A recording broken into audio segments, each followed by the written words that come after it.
Kolbrin Bible Book 6, Book of Morals and Precepts, Chapter 41, Bad Temper. Much of the book is to develop your moral code. Avoid using it to judge others. Kolbrin Bible Book 6, Book of Morals and Precepts, Chapter 41, Bad Temper. MPR 41:1. The hot-headed man cannot restrain himself. He exposes his weaknesses before all men. He shrieks his fury, and his voice soars up to the unheeding heavens. MPR 41:2. He tears himself apart and casts his body into weariness. He rages like a destructive fire among the reeds, which blaze up in a gust of flame, and then are no more. Only blackened ashes remains. The real man smiles at this futility and quietly goes his way. MPR 41:5. In its fury, the whirlwind hurls down trees and destroys the places of cultivation. In its convulsions, the earthquake tears open the land and destroys the works of men. Such is the likeness of the hot-headed man, who in his rage wrecks the peacefulness of his surroundings. MPR 41:11. An insolent man can provoke a weakling so that he will consume himself in words of fire, but in the wise man he kindles not, but disdain.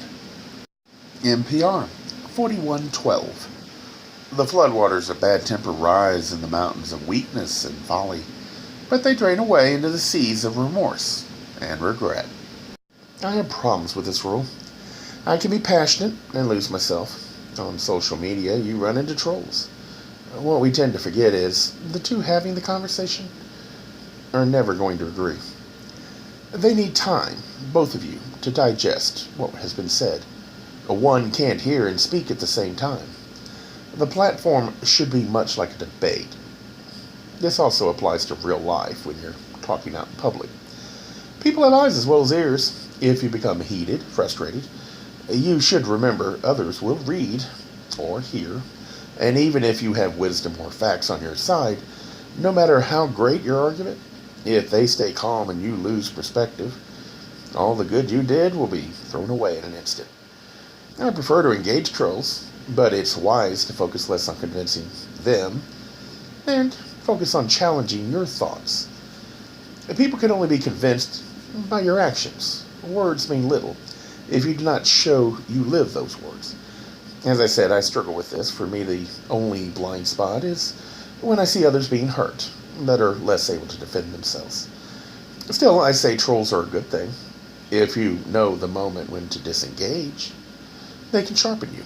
Those that call for safe places are only damaging their ability to convince others. Your views will become more distorted to the point you're incapable of responding effectively when you are facing someone who is thinking differently or been exposed to different thoughts. We get lazy.